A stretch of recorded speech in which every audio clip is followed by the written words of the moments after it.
ikaze wo dukurikiye ku Byishimo TV, ni televiziyo imwe ya gikristo kugezaho amakuru y'abaramyi, abahanzi, ubuhamya ndetse n'ivugabutumwa muri rusange. Uyu munsi twasuye Healing Worship Team muri repetition yabo muri launch bafite ku cyumweru.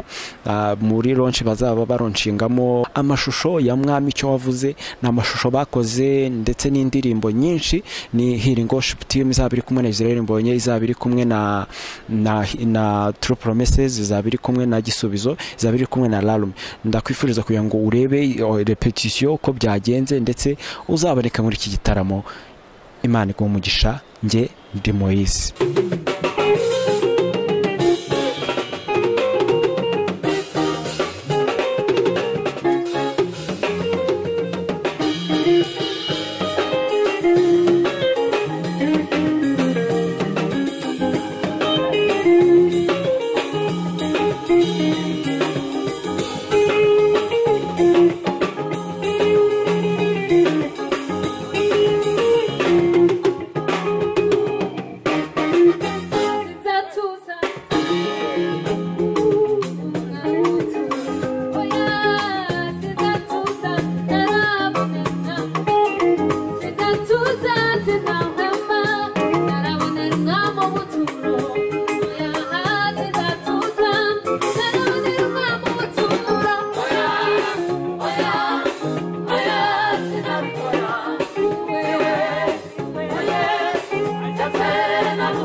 Yeah.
misozi n'inyanja ntabihe yabuze umugambi w'Imana kuzura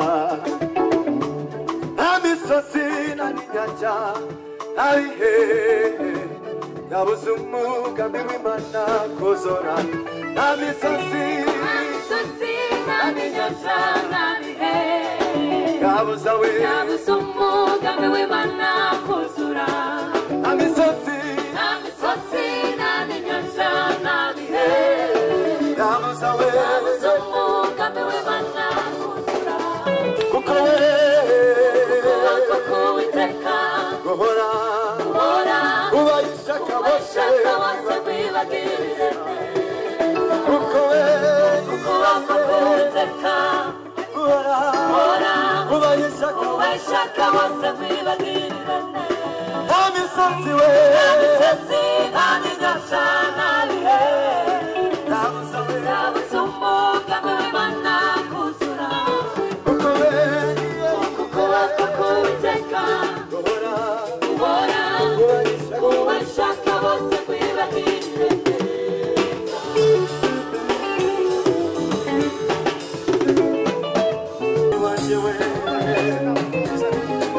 icyo uvuze cyose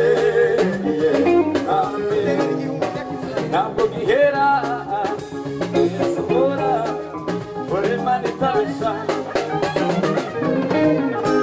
rero mwami wanjye we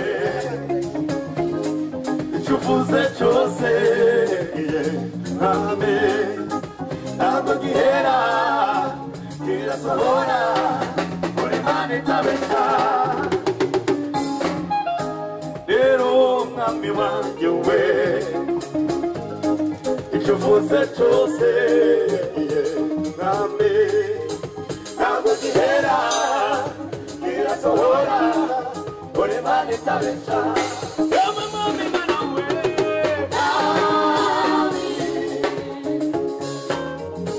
icyo wavuze ugikurikirana nakirihuti ukagisoza yewe mwami Mana we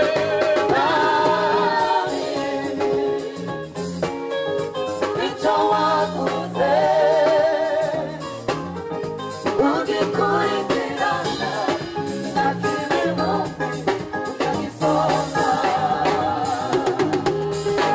wasezeranyije abera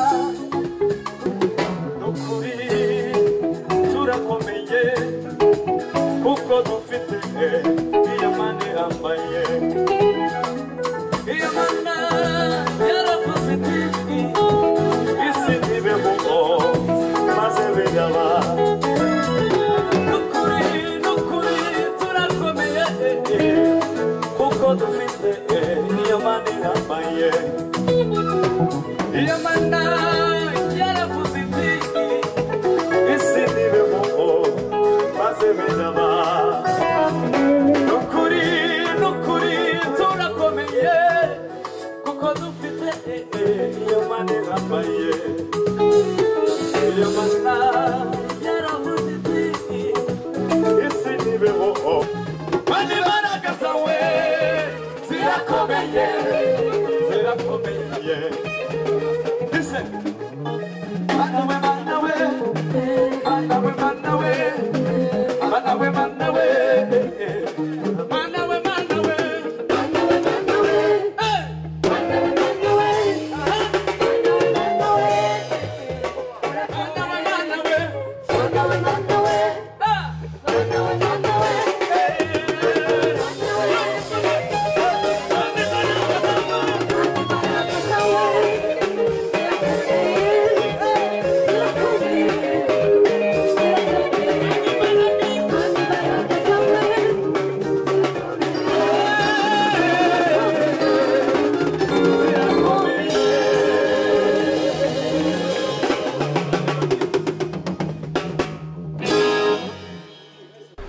turi muri repetition tumaze kuyireba ndetse tumaze kubona Mwami Icyo Wavuze nk'uko mubibona hano ndi kumwe na Kibonke ni dirija ni president n'umuvugizi simbizi ukuri buze kubivuga wa Healing ariko nk'uko mubizi neza Mwami Icyo Wavuze irabura iminsi 2 ni album ya Healing bari gutegura bazaba bari kuri camp de Kigali hanyuma bazaba bari kumwe n'amatsinda 3 Gisubizo Alarme na True Promises na Israel Mbonye hasigaye iminsi 2 rero Kibonke amakuru yawe ubundi umeze ute? Amakuru ni meza tumeze neza turiteguye kandi Imana iri kumwe natwe.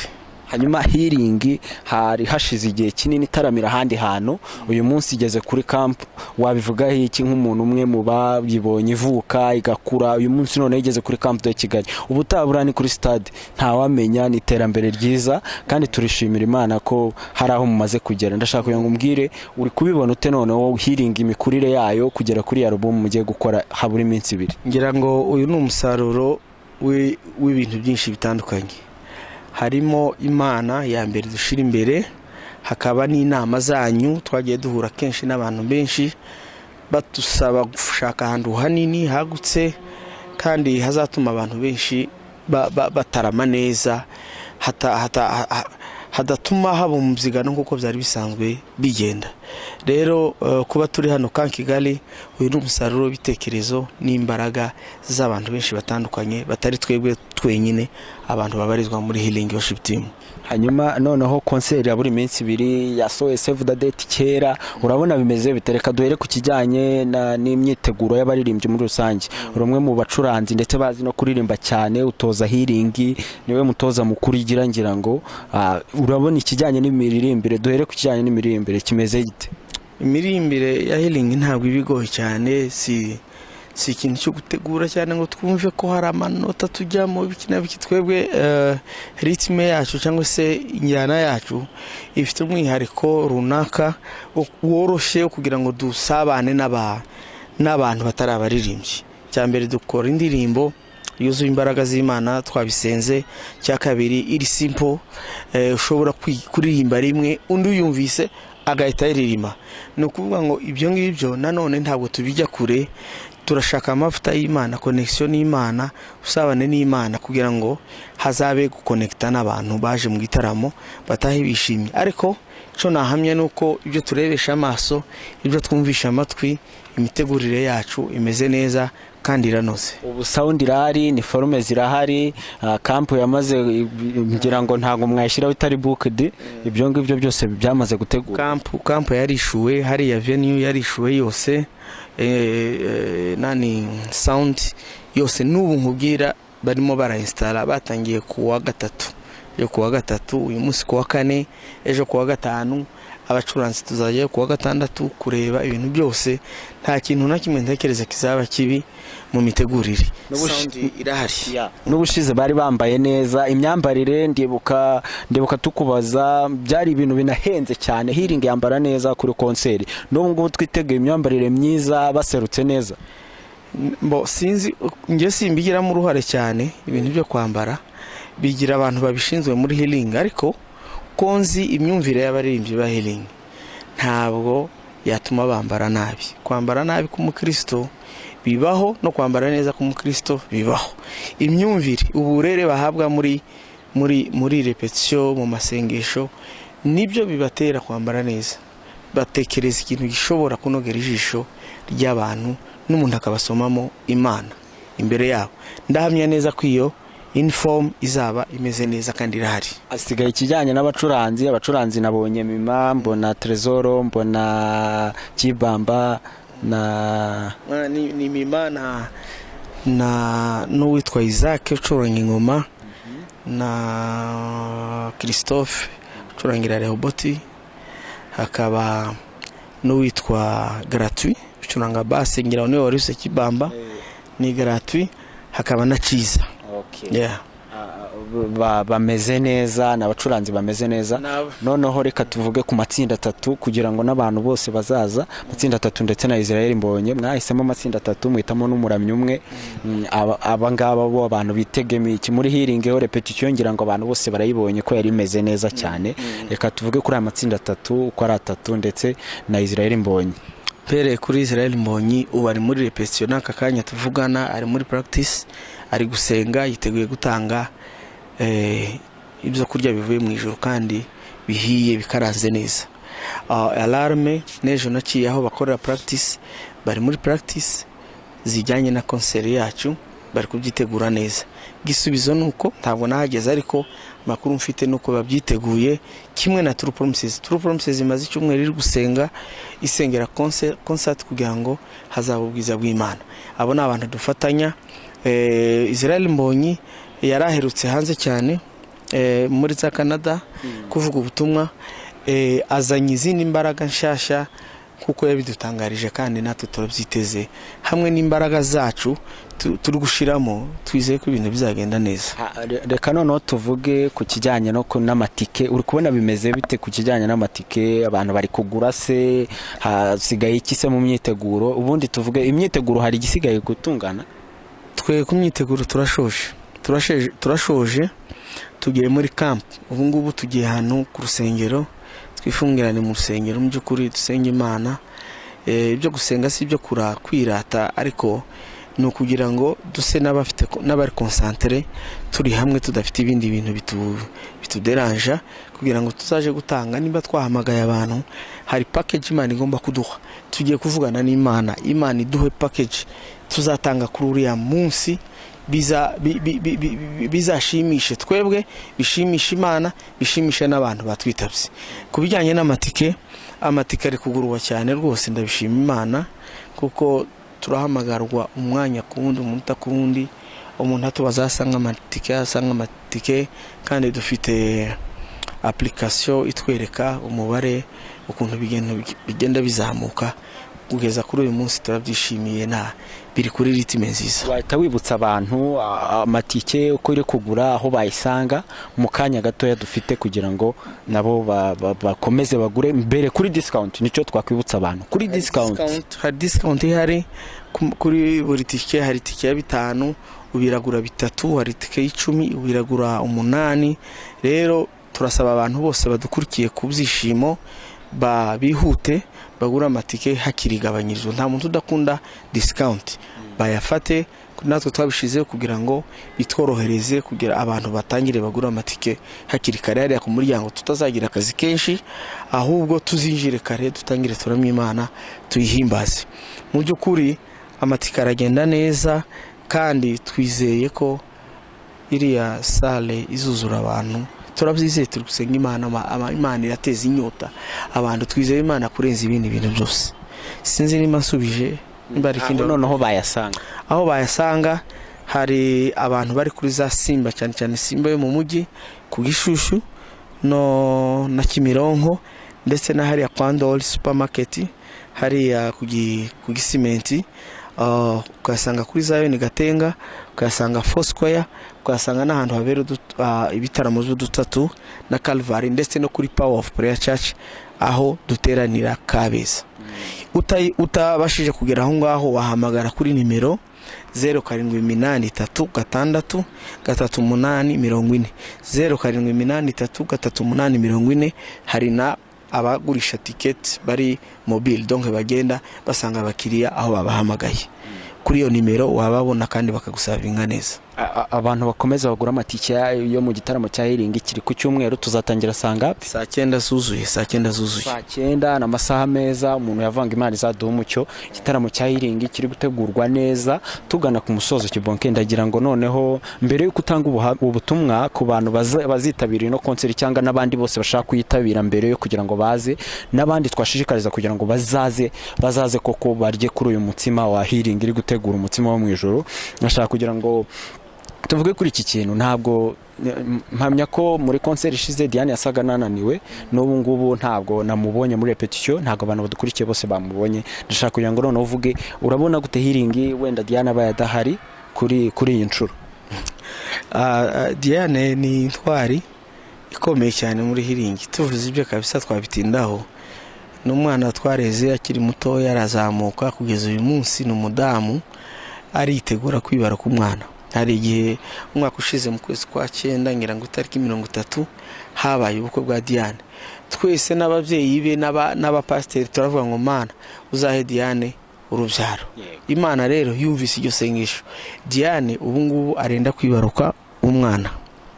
Hanyuma Diane kubera ukuntu akunda umurimo arananiwe ariko azaba muri concert. Yarambwiye ati sinzareka kuba na message ndazifite n'uyu mugoroba ndaje kumureba nge na President Rumenge, ariko yifuza kuza nibura akareba imindirimbo imwe, ariko yifuza kuza keretse azabyare ku cyumweru saa 6 ariko atabyaye ku cyumweru Diana azaba hari. Kandi nataraboneka Healing Worship Team tishingiye ku muntu umwe irakora. Tumaze igihe dukora Diana adahari, iyo hari n'imbaraga zacu zikomeye, iyo adahari nanone tumva turi kumwe n'Imana tugakora. Kandi nawe arabizi ko umusaruro wiwe burya hari igihe umusaruro w'umuntu uba ahari atanahari. Akazi ka Diana muri Healing kari hejuru cyane, yarakoze n'umwana tuzi dushima. N'igihe atazaba kiri hano mu Rwanda izina rya Diana tishobora kwibagirana muri Healing. Hanyuma noneho ndagira ngo utange ubutumwa bugufiya umuntu wese abadukurikiye ndetse n'umuntu wese wifuza kujya muri concert n'utari wabona ati cyayigure vuba kugira ngo iminsi itazagera akarinda niyo bamuca menshi kandi hari discount. Ndagira ngo utange ubutumwa nka Healing muri rusange, ubutumwa igenera abakunzi bayo benshi. Mpamya ko ari benshi rwose, benshi indirimbo zageze kure. Mwami icyo wavuze izaririmbwa, imbaraga zawe, Kalvari, ni indirimbo nyinshi mwakoze zose zizaririmbwa muri repetition. Nabonye zose bazihera ku murongo. Rero ndagira ngo utange ubutumwa ku bakunzi ba Healing. Mu by'ukuri mbere kuri icyo cy'indirimbo twateguye indirimbo nyinshi, ntabwo twazirangiza kuko Healing ifite indirimbo yashize hanze 45. Ntabwo twabona umwanya wo kuzirimba zose, n'izindi nshasha dufite zitarajya hanze. Ntabwo twagiye dukora selection dushingiye ku byifuzo by'abantu, ukuntu abantu bakunda indirimbo bakunda. Hari zo twasize, ariko uzaba ari aho muri icyo gitaramo azatubwira ati ntimutaha mutaririmbye ino ndirimbo, uwo mwanya urahari rwose azayidusaba iyo ndirimbo, ahubwo twarekiye twateguye tukaririmba iyo yifuza. Ndasaba umuntu wese uzi Healing, dufite ubutumwa bwinshi kuko abantu badukunda, bazaze duhurire hariya.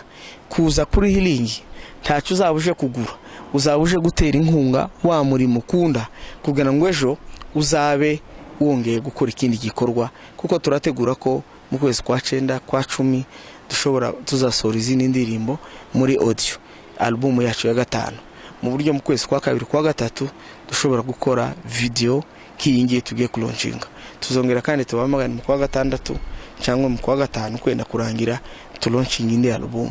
Ni ibintu bihoraho, kugira ngo bihoreho turasaba amasengesho, turasaba kujya batwitaba mu gihe twateguye ama event bidusubizamo imbaraga n'intege zo kugira ngo tubashe gukora hamwe n'Imana, hamwe n'abantu tuzashobozwa byose kandi tuzabikora neza. Ndabararikira rero kuzaza kugira ngo uriya munsi ibyishimo biragurwa. Muzabaza abantu bagira irungu, abantu bari Ibura muri za Amerika birirwa badusaba nyabone nimuje muri repetition mufotora akantu mukaduhi, ariko twe turi ahangaha uwambaye kirezi ntajya amenya ko cezi. Amatsinda araho, hari n'undi muhanzi uzava muri Kenya Rosemary, hari abandi bahanzi bato bazatangira kuririmba abantu bakishicaye. Bya bindi byo gushiramo ngo ba DJ bagire gute, oya ni ugushiraho umuhanzi ukizamuka aririmbi. Uzasanga hari imitima yafashijwe myinshi. Tubuzaje kwira saa 1 saa 2 abantu banezerewe. Uzi gutangira saa 9 unezerewe ukageza saa 2 wishimye. Ibyo bintu wabigura iki? Nibaze rero duhure n'Imana, duhure n'ubwiza, dufatanye kugira ngo twubake ubwami bw'Imana. Murakoze. Umuntu yarangiza gushimira udushya nitwinshi turi muri iyi concert. Ibyo bateguye ni byinshi, ngira ngo package nini cyane ntago twayivuga ngo tuyibwira abantu bari kubyishimo birangire mu kanya gato. Umuntu yashimira Healing, agashimira Kibonke, ndetse umuntu akavanga imyiteguro myiza. Wakoze cyane ku kiganiro tugiranye, ndetse mukomeze musenge amavuta y'Imana be kuri mwebwe. Ngira ngo tuzavugana ubwo ngubwo concert irangiye. Amen. Murakoze cyane, turabashimiye ibyishimo.